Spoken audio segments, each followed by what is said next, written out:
तो हम अपना जो आज का चैप्टर है वो अब स्टार्ट कर रहे हैं, चैप्टर नंबर 3 पहले, ठीक है। क्योंकि मेरा तरीका ये है कि मैं पहले चैप्टर 4 पढ़ाने से पहले मैं चैप्टर 3 जरूर पढ़ाती हूँ, ठीक है।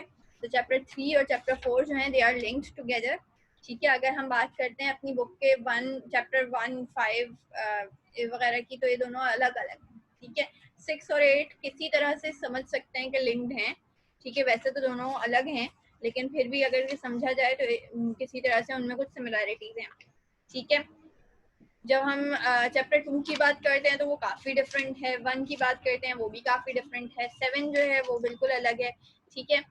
2, 3, 4 आर द चैप्टर्स जिसमें अच्छा खासा पार्ट जो है आपको थ्योरेटिकल मिलता है। 2 में जो है थ्योरेटिकल पार्ट भी है, 2 का जो है वो थ्योरेटिकल पार्ट भी काफ़ी आता है पेपर में, ठीक है। और उसका जो उसके जो न्यूमेरिकल्स होते हैं वो भी आ सकते हैं, ठीक है। चैप्टर 3 पे बात करते हैं। चैप्टर 3 हमारे पास क्या आ गया, चैप्टर 3 पे हम बात कर रहे हैं और चैप्टर 3 इज एटॉमिक स्ट्रक्चर, ठीक है। चैप्टर 3 एटॉमिक स्ट्रक्चर है। अब मुझे कोई ये बताया एटॉमिक एटम की डेफिनेशन क्या बताई थी मैंने पहली क्लास में हमारी जो है, मैंने एटम की कुछ खास डेफिनेशन बताई थी। एटम की डेफिनेशन बताए कोई बच्ची, कौन बता रहा है एटम क्या होता है? क्या हुआ, सब खामोश?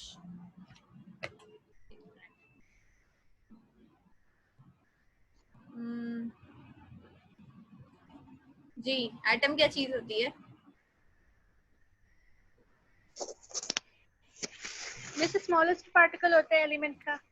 और क्या बात बताइए, और क्या ये डेफिनेशन कंप्लीट है या आप इसके आगे कुछ कहना चाहेंगी? मिस ये डिवाइड भी हो सकता है तो फिर क्यों कहते हैं कि it is alpha beta gamma में। और कोई कहना चाहेगा कुछ?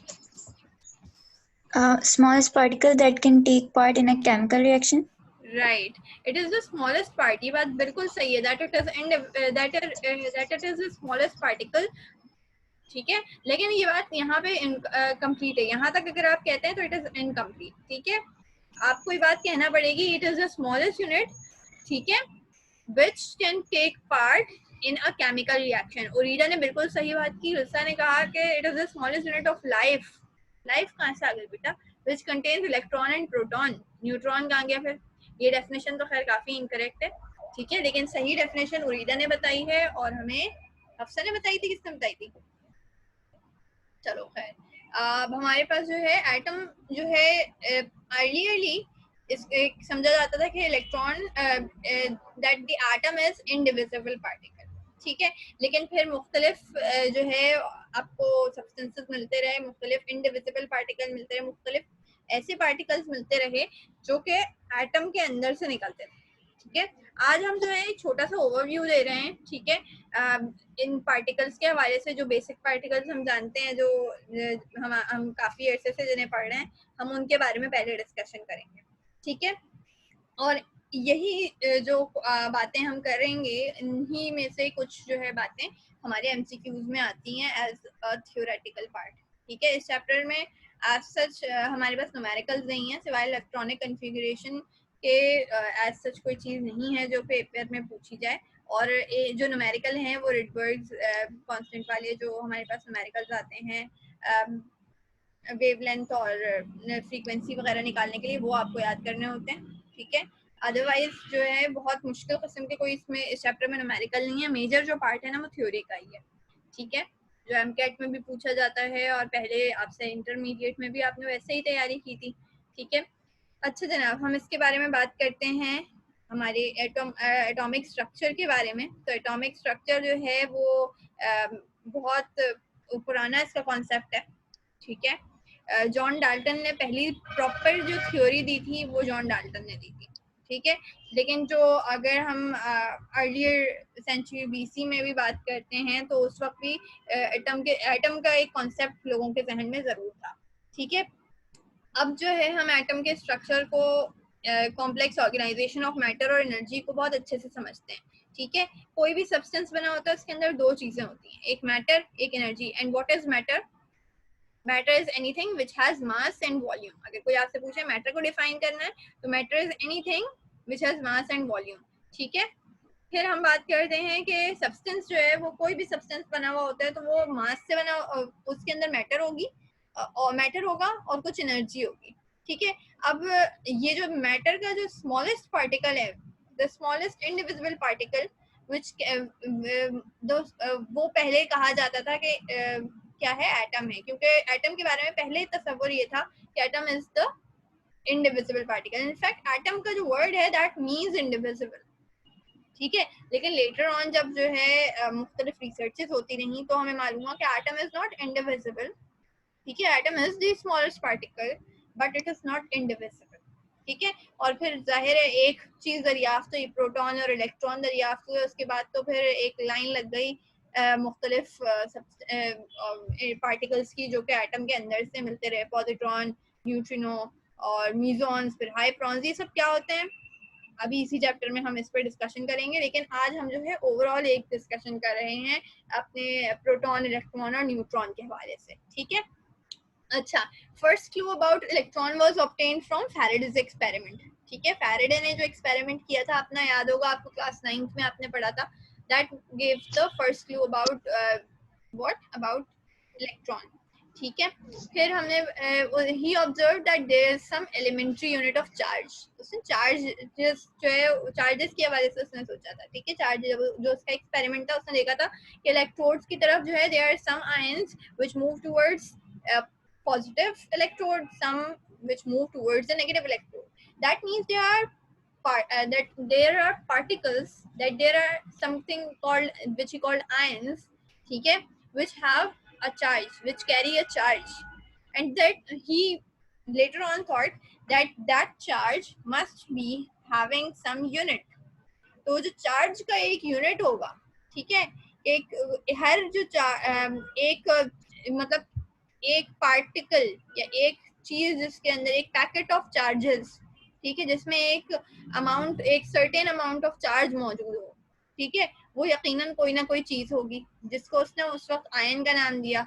ठीक है. लेकिन लेटर ऑन स्टोनी ने डिस्कवर किया, ठीक है, स्टोनी ने जो है उस एलिमेंट्री यूनिट को नाम दिया इलेक्ट्रॉन का. ठीक है. और वो हमें कहाँ पे मिला था? ठीक है, वो मिला आफ्टर क्रोक्स ट्यूब एक्सपेरिमेंट. ठीक है. क्रोक ने जो है कुछ एक्सपेरिमेंट किया जिसमें इलेक्ट्रॉन और प्रोटॉन की डिस्कवरी हुई. फिर रेडियो एक्टिविटी का जब फिनोमेना जो है डिस्कवर हुआ तो इलेक्ट्रॉन और प्रोटॉन की कंफर्मेशन मिली. ठीक है, कि जो है ये यकीनन कोई ना कोई चीज है. ठीक है. तो क्रूक ट्यूब का एक्सपेरिमेंट क्या था, जिसको डिस्चार्ज ट्यूब एक्सपेरिमेंट भी कहते हैं, उसमें कुछ भी नहीं किया गया था, सिर्फ एक ग्लास ट्यूब ली गई थी. ठीक है, जिसके दोनों तरफ जो है पॉजिटिव और नेगेटिव इलेक्ट्रोड्स लगे हुए थे. ठीक है. और फिर क्या किया गया, फिर उसके अंदर से जो है एनर्जी पास की गई. ठीक है. कौन सी एनर्जी? इलेक्ट्रिक एनर्जी पास की गई थी. जब देखा, और मुख्तलिफ प्रेशर पे मुख्तलिफ चीजें जो है देखी गई थी. जैसे 1 सेंटीमीटर, ये बातें आप नोट कीजिएगा, 1 सेंटीमीटर ऑफ Hg जब जो है प्रेशर रखा गया था, ठीक है, ट्यूब के अंदर. ठीक. तो 1 सेंटीमीटर Hg पे 1 सेंटीमीटर ऑफ मर्करी पे स्पार्क पास हुआ लाइक अ फ्लैश. ठीक है. जब हमने इस जी बेटा. मिस, ये फेराडेज एक्सपेरिमेंट में जो आयंस, जो सॉल्यूशन ब्रेक होते हैं आयंस में और फिर आयंस अपोजिटली चार्ज इलेक्ट्रोड्स में गए थे, तो फिर मिस इसमें तो पॉजिटिव नेगेटिव दोनों थे ना आयंस, तो फिर ये डिस्कवरी ऑफ सिर्फ इलेक्ट्रॉन्स क्यों हुई? ये बेसिकली डिस्कवरी हुई नहीं ना. ठीक है. ये तो बस एक कॉन्सेप्ट आया था कि कुछ ना कुछ ऐसी चीज जरूर है जो कि मूव करती है, जिसके पास कोई चार्ज है और वो मूव करती है टुवर्ड्स इलेक्ट्रॉन्स. ठीक है. डायरेक्टली या कोई प्रॉपर कॉन्सेप्ट नहीं था इलेक्ट्रॉन या प्रोटॉन के हवाले से. ठीक है. It was not a proper discovery, it just give a clue about the presence of electron और प्रोटॉन. ठीक है. That was just a clue. ठीक है. अच्छा जनाब, फिर हुआ ये कि जब हम कर रहे थे क्रूक्स ट्यूब एक्सपेरिमेंट, ठीक है, डिस्चार्ज ट्यूब एक्सपेरिमेंट, तो उसमें हमने देखा कि ये आपसे एमसीक्यू में पूछा जा सकता है कि जब pressure inside the tube was reduced to some centimetre of Hg, to a centimetre of Hg, ठीक है, 1 सेंटीमीटर Hg पर क्या हुआ कि कुछ 1000 उन्होंने जो है पोटेंशियल डिफरेंस रखा, वोल्टेज जो है उन्होंने रखा कुछ थाउजेंड्स का, ठीक है, और 1 सेंटीमीटर Hg प्रेशर रख के जब ये वोल्टेज पास करवाया तो देखा कि स्पार्क जो है that passed like a flash, ठीक है, ये चीज देखी गई। फिर जब हमने देखा कि ये प्रेशर और रिड्यूस कर दिया गया, ठीक है, to a few millimetres of Hg, अभी हमने बात की थी 1 सेंटीमीटर Hg पर क्या रखा गया, ठीक है, फिर जब रखा गया ये फ्यू मिलीमीटर्स ऑफ Hg जब रखा गया प्रेशर, तो देखा गया कि 2 electrodes are seen to glow and the rest of the discharge stream is dark. सिर्फ इलेक्ट्रोड्स ग्लो कर गए। जब फ्यू मिलीमीटर्स ऑफ Hg है तो क्या हुआ, सिर्फ और सिर्फ जो इलेक्ट्रोड्स थे वो ग्लो करने लगे।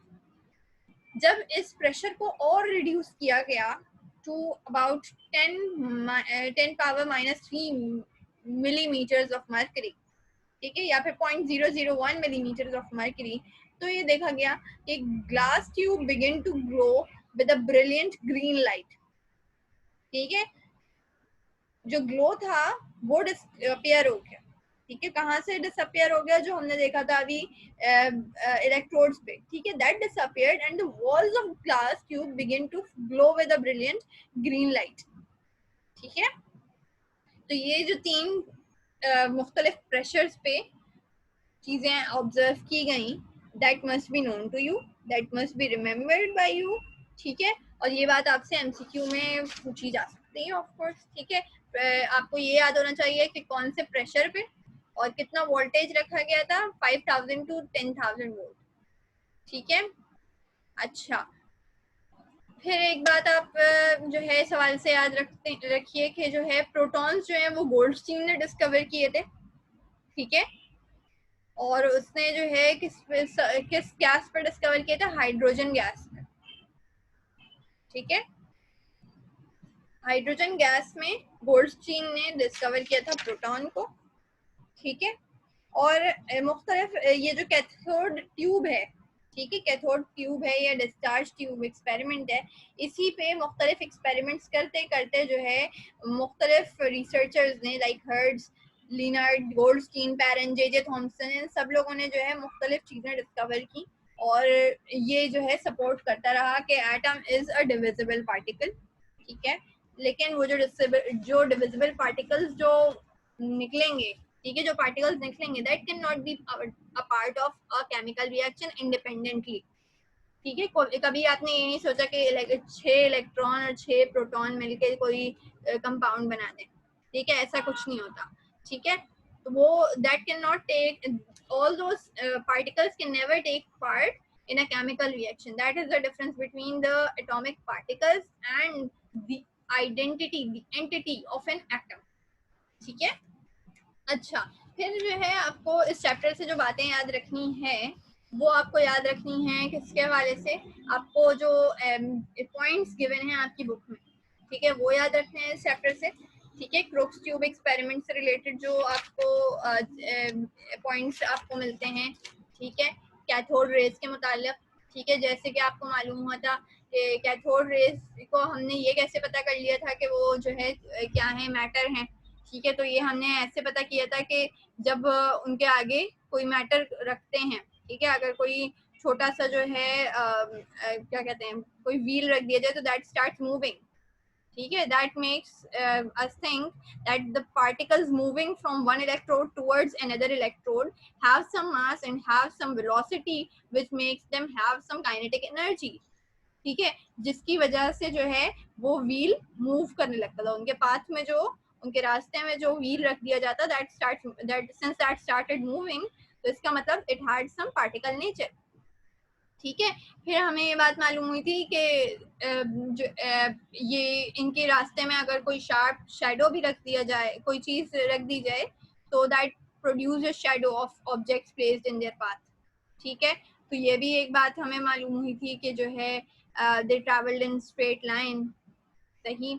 फिर हमें जो है थिकनेस ये मालूम हुआ था कि they can penetrate into some thickness of matter, ठीक है, कुछ जो है मैटर को वो क्रॉस भी कर सकते हैं, ठीक है, फिर ये भी देखा गया कि ये जो रेज हैं ये कुछ इलेक्ट्रोस्टैटिक फील्ड भी रखती हैं, मैग्नेटिक फील्ड भी रखती हैं, इलेक्ट्रोमैग्नेटिक फील्ड रखती हैं कुछ। ठीक है, ये सारी बातें जो हैं आपकी किताब में लिखी हुई हैं। ठीक है, और आपने इन्हें याद करना है।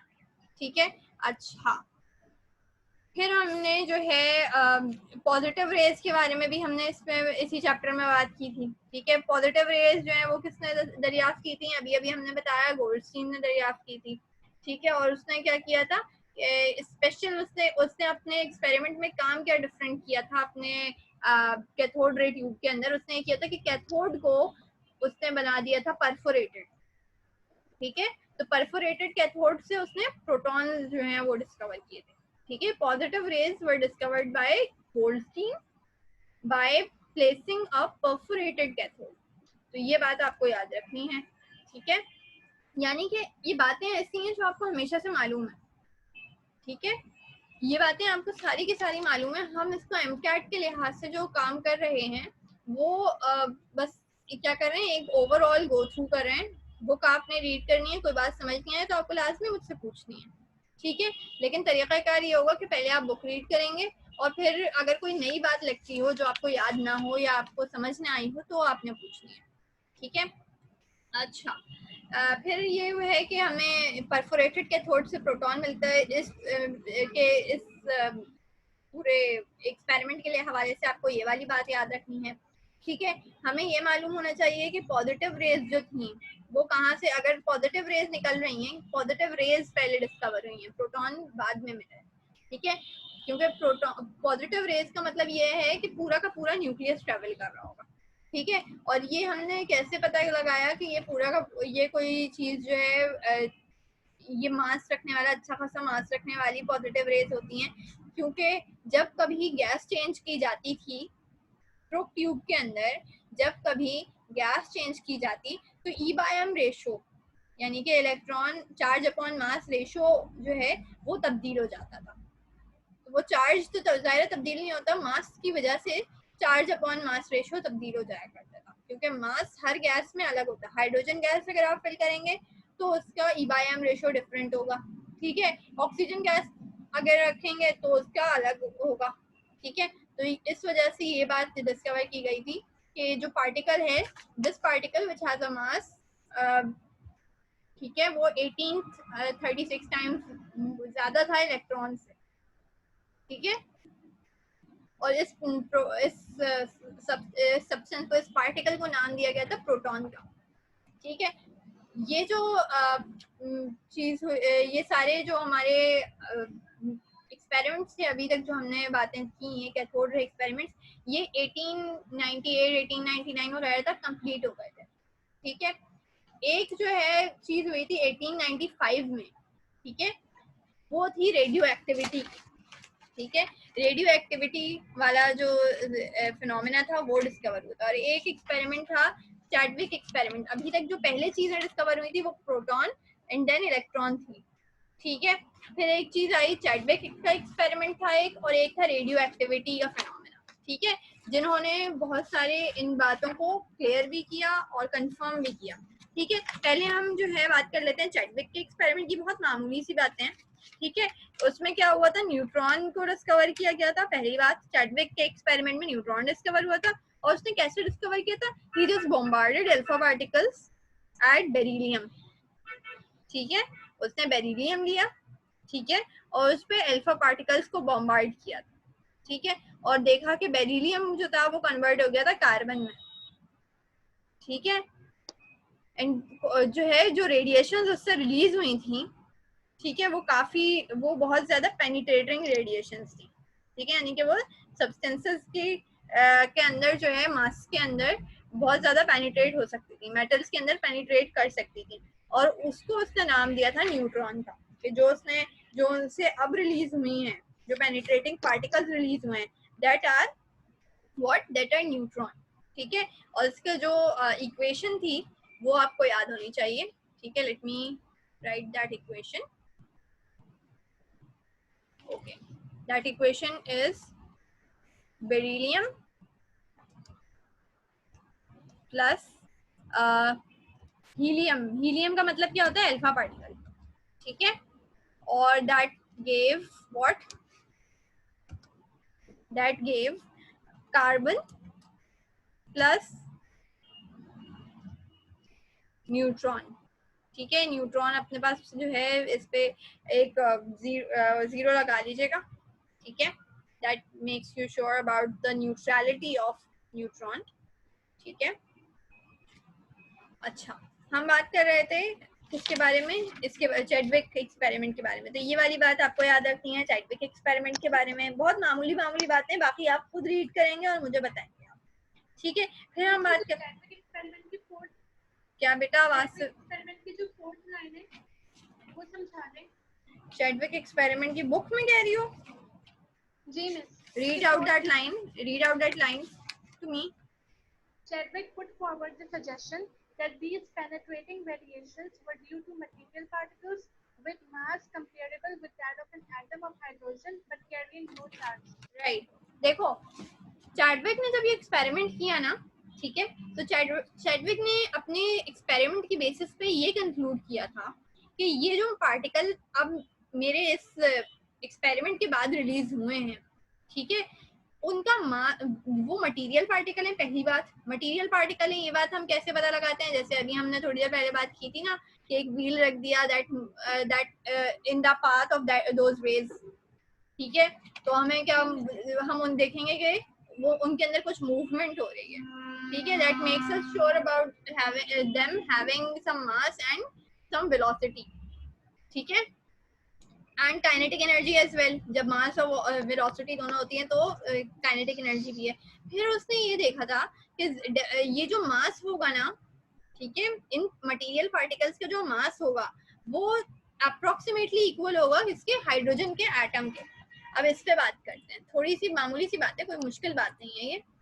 उसने कहा कि ये जो पार्टिकल है, एक्स पार्टिकल फॉर एग्जांपल, ये बेसिकली एन है ना, ठीक है, ये एक्स पार्टिकल जो है ये इसका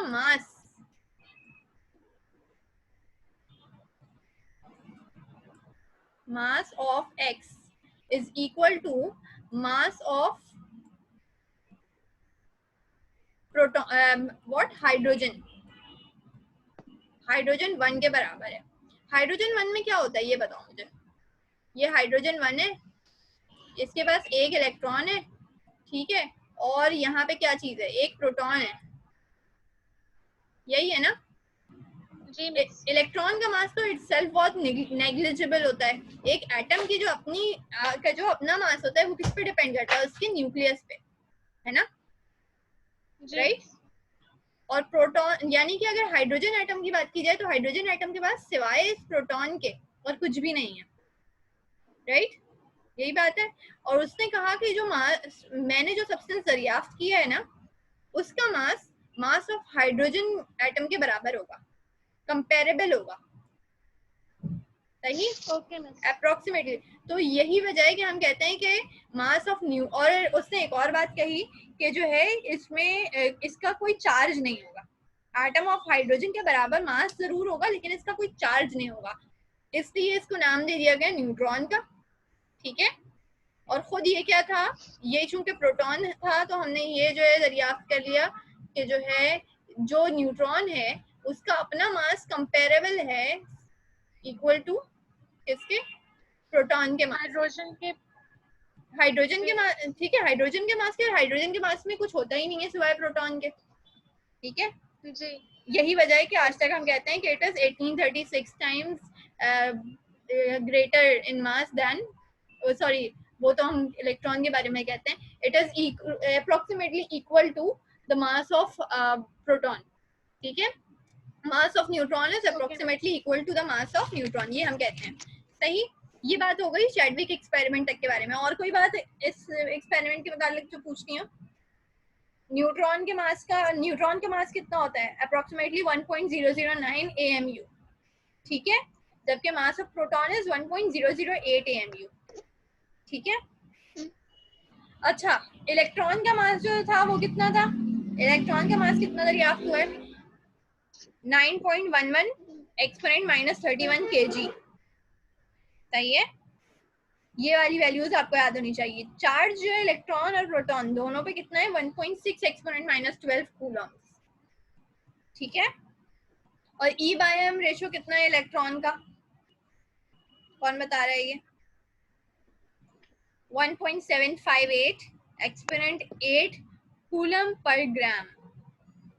चार्ज अपॉन मास में 1.758 एक्सपोनेंट 8 कूलम पर ग्राम, ठीक है।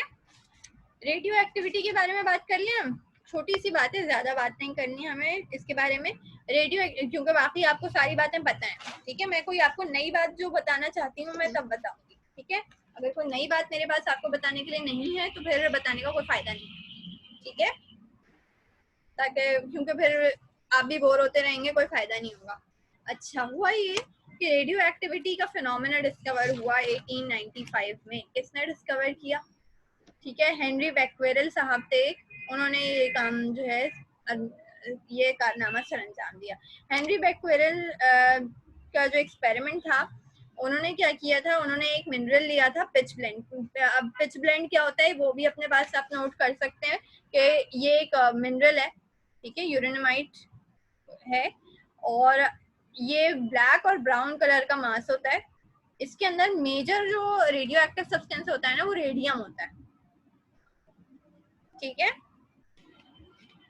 एक मिनरल है जिसमें मेजर जो है वो रेडियम होता है, ठीक है। रदर फिर जो है उसने ये वहां पे जो है देखा कि जो है ये चीज उसने पिच ब्लेंड जो रखा था ना वो लेड की शीट में रखा था। लेड के अंदर ये खुसूसियत होती है कि वो रेडियो एक्टिव सब्सटेंसेस को जो है रेडियो एक्टिव सब्सटेंसेस से निकलने वाली रेडियो एक्टिव रेज को अपने अंदर एब्जॉर्ब कर लेता है, ठीक है। यही खुसूसियत किसमें होती है? लेड में होती है, लेड की शीट में होती है। तो रेडिएशन जो है वो उसके अंदर स्टॉप हो जाती है।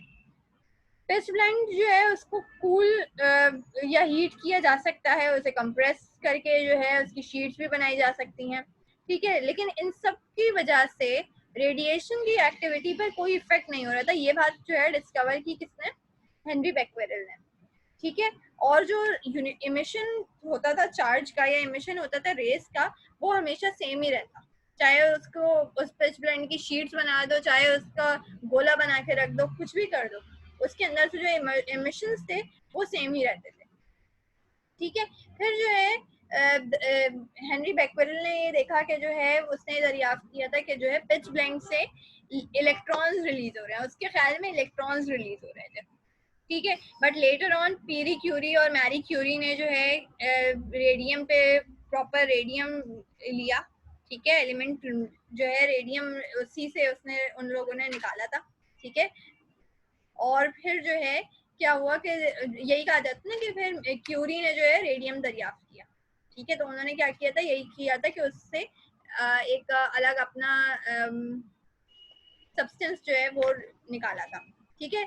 ये जो एलिमेंट रेडियम था, इसके अंदर क्या था कि it was found to be extremely active in giving out these invisible radiations। ये जो रेडियोएक्टिव रेज थी ये इससे बहुत ज्यादा रिलीज होती है, ठीक है। और इसको इन्होंने फिर फाइनली नेम कर दिया रेडियो एक्टिविटी। और जिन एलिमेंट्स से जो है ये रेडियो एक्टिव रेज निकलती थी उनको कह दिया गया रेडियो एक्टिव एलिमेंट्स, ठीक है। फिर क्या हुआ कि लेटर ऑन अल्फा बीटा और गैमा रेस वाला तो आपको एक्सपेरिमेंट याद ही होगा कि अल्फा बीटा और गैमा जो हैं वो दरियाफ्त हुए थे, ठीक है। अल्फा पार्टिकल्स जो हैं वो 2 प्रोटॉन के बराबर अपने अंदर जो है एनर्जी रखते थे, ठीक है, अपने 2 प्रोटॉन और 2 इलेक्ट्रॉन के इक्वल अपना मास रखते थे, ठीक है। इनके जो मूवमेंट की वेलोसिटी थी that was comparable to light, ठीक है, 1/10 ऑफ वेलोसिटी ऑफ लाइट कही जाती है इनकी, ठीक है। अच्छा, फिर जो है 1/10 ऑफ वेलोसिटी ऑफ लाइट का मतलब क्या हुआ? 3 exponent 8 metre per second is the velocity of light, ठीक है। और 3 exponent 7 was the velocity of these alpha particles. Beta particles दरियाफ्त हुए, ठीक है। बीटा पार्टिकल्स बेसिकली क्या थे? इलेक्ट्रॉन थे, लेकिन ये इलेक्ट्रॉन्स कहाँ से निकल रहे थे? राइट फ्रॉम द न्यूक्लियस, ठीक है। और बीटा पे ये फिर बीटा पार्टिकल्स कहलाए थे, ठीक है। और ये कितनी वेलोसिटी से करते थे, मूव करते थे? They used to move, they travel with 9 10th velocity of light, यानी ये काफी हद तक वेलोसिटी ऑफ लाइट के करीब करीब ही वेलोसिटी से मूव करते थे। और गैमा रेज की जब बात की गई तो गैमा रेज पार्टिकल नहीं है, पार्टिकल नहीं है, पार्टिकल नहीं है। कहीं पे एमसीक्यू में पूछा जाए तो आपने याद रखना है कि gamma rays are not particles, ठीक है। Gamma rays are not neutrons, gamma rays are neutral but they are not neutrons. Gamma rays are electromagnetic radiations and they travel with the velocity of light. Clear है वाली बात? अच्छा, अब ये वाला जो आपका पैसेज है ना, ये आप लोगों ने रीड करना है। आप लोगों का सबक है ये अब कि हमारा चैप्टर नंबर 3 स्टार्ट हो गया, तो इसका जो मेजर थ्योरी पार्ट है वो अब नेक्स्ट क्लास में मैं आप लोगों से खुद सवालात करूंगी, ठीक है। एक क्विज होगा छोटा सा, ठीक है, आप लोगों से स्पेशली जो आज तक का टॉपिक है, ठीक है, उसके हवाले से चैप्टर नंबर 3 से मैं क्वेश्चन करूंगी और उसके बाद फिर इंशाल्लाह हम आगे बढ़ेंगे, स्पेक्ट्रोस्कोपी पे पढ़ेंगे, प्लैंक्स क्वांटम थ्योरी पढ़ेंगे इंशाल्लाह, और फिर जो है हमारे पास जो एटॉमिक मॉडल्स थे उनको स्टडी करेंगे, ठीक है।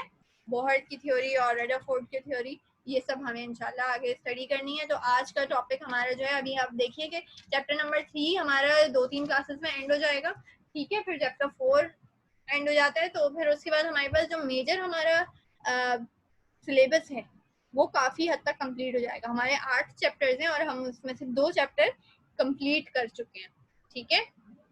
तो इन चैप्टर्स को लेके स्पेशली और ओवरऑल अपने सब्जेक्ट को लेके भी आप जो है अपनी रीडिंग को ज़रा इम्प्रूव करें, ठीक है। और रीडिंग आपकी हमेशा मुझसे, मेरे पढ़ाए हुए सबक से आगे होनी चाहिए, सही है। ये बात अपनी याद रखें, आपको मेरे साथ नहीं चलना है कि जो है मैं अगर अभी मैं चैप्टर 3 पढ़ा रही हूँ तो आपकी रीडिंग चैप्टर 3 ही की चल रही हो, जहाँ तक मैंने पढ़ाया वहीं तक चल रहे हो आप।